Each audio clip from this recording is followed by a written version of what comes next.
Bonjour à tous les amis, j'espère que vous allez tous très bien. Nouvelle vidéo aujourd'hui, nouvelle vidéo pronostic. Manchester City qui va affronter Chelsea dans la 36e journée de championnat. Un match avec beaucoup d'engagement et de suspense parce que tout simplement, c'est le match du titre si City gagne ce match. Mais avant toute chose, comme d'habitude, 96% des personnes qui ont regardé les vidéos, en tout cas la dernière, n'étaient pas abonnés. Donc franchement, n'hésitez pas, ça me ferait super plaisir. Ça aide à faire grandir la chaîne et en plus, bénéfique pour vous, c'est gratuit. Donc franchement, n'hésitez pas. Voilà. Maintenant, pour ce match, donc comme je l'ai dit, le match du titre pour les Citizens. On va voir d'une première part d'abord voilà, les premiers matchs entre ces deux clubs. Puis on va plutôt se focaliser sur Manchester City, les actualités, etc. Et puis après, on finira par Chelsea, puis les cotes et le pronostic en fin de match. Maintenant, vous avez l'habitude. Et du coup, bah, comme je l'ai dit, le premier match, enfin un des matchs qui s'est joué en première ligue, donc le match aller, je vais dire, c'est City qui l'avait emporté 0-1 au Stamford Bridge, but de Riyad Mahrez à la 63e. Mais comme je l'ai dit juste avant, c'est pas le premier match. Il y a eu cette rencontre en FA Cup au troisième tour, victoire 4-0 à l'Etihad, doublé de Mahrez, un but de Alvarez et un but de Foden. Et dans l'autre coupe, la League Cup, victoire une nouvelle fois de City face à Chelsea, Riyad Mahrez et Alvarez qui ont marqué. Et donc, bah voilà, ce que j'ai envie de dégager de ces trois rencontres-là, c'est que City a l'habitude de jouer contre Chelsea et en tout cas, ils ont l'habitude de gagner face à Chelsea. Donc voilà, avantage très net, avantage psychologique pour les Citizens. Maintenant, on va voir si cet avantage va se concrétiser demain durant ce match. Et donc, comme je l'ai dit, on va d'abord commencer par Manchester City. Et bah, quoi dire de plus que bah, ce match qu'ils ont joué mercredi, victoire 4-0 face au Real Madrid en Ligue des Champions. Ils ont bah, voilà, ils ont totalement détruit le Real Madrid. Il n'y a, pas, y a pas à dire, c'est le bon terme à employer. Le Real Madrid n'a rien montré, tout simplement parce que City était beaucoup trop fort, notamment cet homme, Bernardo Silva, qui a inscrit un doublé durant ce match, également Akanji, et puis en toute fin de match, Alvarez, qui venait de rentrer 2 minutes après, il marque. Donc voilà, à une très grande rencontre de la part de Manchester City, et donc une finale à jouer face à l'Inter. Et donc, comme je l'ai dit, voilà, un match presque à sens unique, j'ai envie de dire, face au Real Madrid, le tenant du titre. Donc voilà, c'est quand même assez fou de se dire ça, mais c'était la réalité des choses. 16 tirs à 8 cadrés, d'ailleurs, en sachant que Courtois en sort 3 vraies occasions de but à quelques mètres de la cage. Et donc, franchement, si Courtois n'était pas là, ça aurait pu être 5-6-0 assez largement. Voilà, franchement, un match, une nouvelle fois, une masterclass de Pep. Là, cette fois-ci, il s'est pas fait dans son pantalon. Franchement, là, City, s'ils vont pas la gagner, ça me fera très bizarre parce que là, on a rarement vu une équipe aussi forte. Et bah, ça les conforte pour aborder ce match face à Chelsea parce qu'ils sont en pleine confiance. Et en plus, chez eux à l'Etihad, ils sont très très forts cette saison.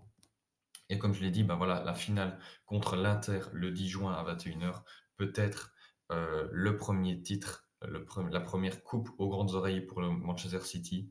Voilà. Maintenant à voir. J'espère que bah, ce sera une grande finale et pourquoi pas voir City la gagner. Ce serait beau pour le football. Voilà. Maintenant, on va revenir plutôt sur la première ligue et donc, comme je l'ai dit, match du titre. Pourquoi? Au niveau du classement, là, vous pouvez voir, ils ont seulement 4 points d'avance sur Arsenal, mais un match en moins. Donc, ça voudrait dire que si ils gagnent ce match, ça veut dire qu'ils passent à 88 points, 7 points d'avance, et donc, comme il restera après 2 journées, donc maximum 6 points à prendre, et ben voilà. Si, imaginons après City perd leurs deux derniers matchs, pardon, et que Arsenal gagne tous ces matchs, ils auront un point de retard sur Manchester City. Donc, dans tous les cas, City gagnera le titre si ils gagnent un de leurs 3 derniers matchs. Et je pense qu'ils ne vont pas attendre le dernier match. Ils vont y aller tout de suite, tout simplement parce que, bah voilà, au niveau de la série en cours, ils sont à 7 ou. Ouais, 7 non. 7 ou 8 victoires. 7, ouais, 7 victoires, ouais, c'est ça. 7 victoires en première ligue, donc voilà, je pense que ils feront qu'une bouchée de Chelsea, surtout en plus vu l'enjeu de ce match. Donc comme vous pouvez le voir, victoire face à Arsenal, victoire face à Fulham, victoire face à West Ham, victoire face à Leeds et tout récemment victoire face à Everton la semaine dernière. Voilà, City en première ligue, ils savent faire, ils savent y faire, surtout à chaque fin de championnat quand il faut accélérer et quand il faut mettre les bouchées doubles pour, se rassurer et prendre le titre. Ils sont toujours là, ils sont toujours présents et là ça fait voilà, ça fera s'ils gagnent le 5e titre en 6 ans, donc voilà, ils ont l'expérience nécessaire pour venir gagner ce match face à Chelsea. En plus, au niveau des absents, il n'y a que Ake et je dis pourquoi. Il n'y a que parce que, voilà, ils ont tellement une belle profondeur de banc que Walker a su, tout simplement remplacer Ake à merveille, d'une part face au Real. Il a complètement, stoppé Vinicius, il l'a mis complètement dans sa poche, sans aucun doute. Donc franchement, c'est pas enfin ça sur le papier, c'est une grosse perte, mais vu la profondeur de Board City, il y a rien d'alarmant, surtout qu'en plus, ça fait déjà 2-3 matchs et c'est déjà 2-3 victoires pour, City. Voilà, au niveau de la compo, elle va pas grandement changer, juste voilà, le Walker qui est rentré depuis 2-3 semaines dans cette équipe. Donc Ederson au goal, la défense à 3 du coup. Walker, Diaz et Akanji du coup ils passent de l'autre côté pour laisser la place à Walker en tant que défenseur central droit. Le milieu en boîte qui marche toujours aussi bien, Stones, Rodri avec De Bruyne. Euh, Là on aurait pu mettre Gundogan. Moi j'ai décidé de mettre Silva parce que voilà, il a fait un excellent match face au Real et Gundogan, on l'a pas trop vu face au Real. Donc voilà, je mets Silva et pourquoi pas faire un peu reposer Gundogan et le faire rentrer en fin de match pour la consécration du titre si City gagne. Sur le côté, j'ai mis Foden, on pourrait mettre Mahrez. Voilà. Et puis Grealish, ça, on n'y touchera pas parce que tellement il est précieux dans ses récupérations de balles, dans sa construction, dans sa provocation. Franchement, une très belle saison qu'a effectué Grealish. Voilà, franchement, je tenais à le souligner. Et puis, en neuf, Haaland. Et même si on pourrait mettre Alvarez qui fait une saison de malade avec seulement 2100 minutes, il est à 17 buts. Donc c'est quand même assez fou.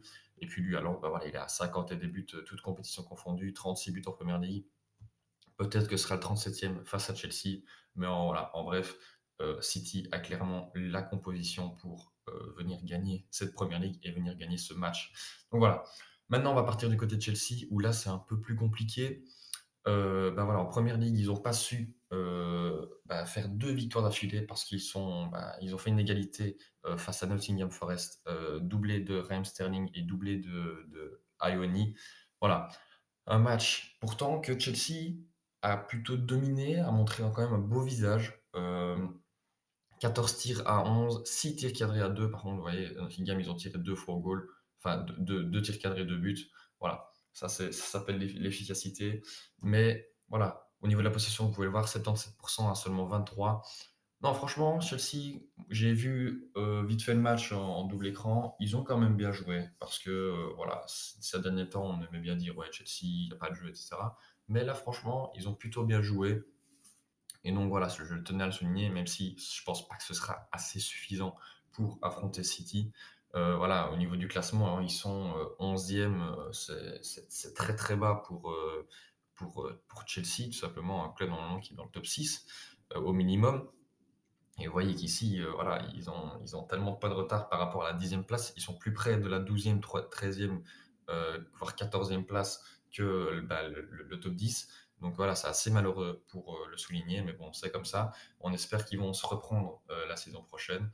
Mais voilà, en plus, ils n'ont plus rien à jouer, donc je pense pas qu'ils vont être surmotivés, etc., pour affronter City. Voilà, ce ne sera pas un grand match de la part de Chelsea. Et donc, comme je l'ai dit juste avant, la série en cours, et donc c'était 3 défaites face à Brighton, Brentford et Arsenal. Et puis là, victoire face à Bournemouth, très belle victoire avec de beaux buts.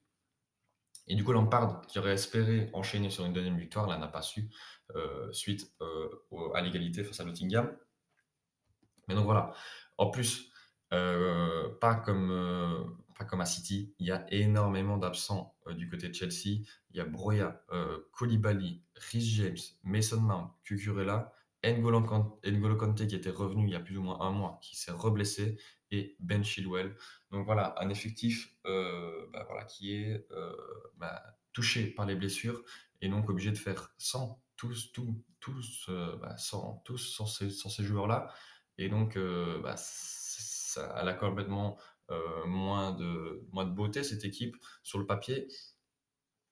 Donc, j'ai mis au goal Mendy. J'aurais pu mettre Kepa aussi, mais voilà, Mendy a joué au dernier match, peut-être que voilà, cette fois-ci, il sera Kepa. Enfin bref, ça, c'est pas non plus très important. La défense à 4, parce que voilà, ça fait maintenant 2-3 matchs qu'ils sont partis sur une défense à 4 et ça a plutôt bien marché. Donc, du coup, comme Rhys James n'est pas là, bah, Chalobah. La défense centrale, Silva, Badiachil. Il peut mettre aussi Fofana. Voilà. Et puis à gauche, bah, comme Chilwell n'est pas là, ben, le Hall. Le milieu à 3, Fernandez, Kovacic, Gallagher. Et puis le trio d'attaque, Madueke, Félix et Sterling. Il pourrait très bien mettre aussi Havertz dans un rôle plus de pivot en tant que neuf. Mais voilà. En tout cas, c'est quand même une équipe sur le papier qui n'est pas non plus si mauvaise, mais comparée à celle de City, voilà, c'est quand même autre chose. Et puis maintenant, on va parler plus du pronostic. Et donc, on va commencer avec les cotes de ce match Manchester City qui est complètement le favori. 1,25 seulement. Le nul qui est à 6 et Chelsea qui est à 11 à l'extérieur. Voilà, ça ne m'étonne pas, on va pas se mentir. Chelsea, ils sont pas très mauvais, ils sont pas très bons. En plus, à l'extérieur, ils sont genre 13e ou 14e du championnat, et alors que City, ils sont premiers. Donc voilà, franchement, ça va être très compliqué pour Chelsea d'aller déjà arracher un point et en plus venir gagner face à une équipe de City qui joue son titre à la maison. Donc franchement, je pense pas qu'ils vont laisser passer cette chance de fêter leur titre chez eux, justement. Donc voilà. Au niveau de mon pronostic, bah, j'ai pas été non plus super original et en même temps, c'est normal. Qui va parier un match nul ou une victoire de Chelsea? Ça m'étonnerait très fortement. Donc voilà, j'ai mis un score de 3-0. Je pense qu'ils vont y aller fort pour ce dernier match. Ils vont tout donner devant leurs fans pour, voilà, pour leur faire plaisir. Surtout qu'en plus, ils jouent le triplé encore une fois. Donc là, ce serait déjà un trophée sur les 3 possibles, en sachant qu'ils ont la finale de coupe le 3 juin face à Manchester United et après la finale de Champions League le 10. Voilà, tout se va se jouer en un mois plus ou moins. Donc voilà. Et ce serait beau que ça commence directement par ce match et par la réussite et le trophée de la Première Ligue. Au niveau des buteurs, j'ai mis qui? J'ai mis Erling Haaland, bah voilà, pour son 37e but. On sait bien qu'en Première Ligue, il aime marquer des buts et il l'a très bien fait depuis le début de saison. Pourtant, c'est seulement sa première saison, il est déjà à 36 buts, il a déjà battu le record. C'est complètement fou. Et puis du côté, bah, côté belge, j'ai mis un petit buteur, j'ai mis De Bruyne. Voilà, on va pas se mentir, il est quand même assez bon aussi en phase saison. Et bah, j'ai mis Gundogan au cas où il jouerait. Voilà, je sais bien que c'est hors discussion avec Silva, etc. Silva à droite, Gundogan au milieu, etc. Voilà. Voilà. J'ai mis quand même Gundogan parce que bah, là, il est sur 5 buts en 4 matchs en Première Ligue. Il est clairement chaud en cette fin de saison. Et ça, bah, c'est à l'image un peu de cette équipe de City. Voilà, c'est comme ça. Très très fort en tout cas Gundogan, De Bruyne et Haaland. Et donc j'ai mis, donc ça voudrait dire que City gagnerait son titre demain. Voilà. Pronostic pas très compliqué, mais ça reste tout de même un pronostic. Et donc, c'est comme ça que je vais clôturer cette vidéo, les amis. J'espère que vous l'avez apprécié. N'hésitez pas à me dire dans les commentaires, vous, votre pronostic. Et donc voilà, n'hésitez pas à liker, ça me ferait super plaisir, à vous abonner et à activer la cloche si ce n'est pas déjà fait. Je vous dis à très bientôt pour une nouvelle vidéo pronostic. Pardon. C'était Bencher. Ciao, ciao.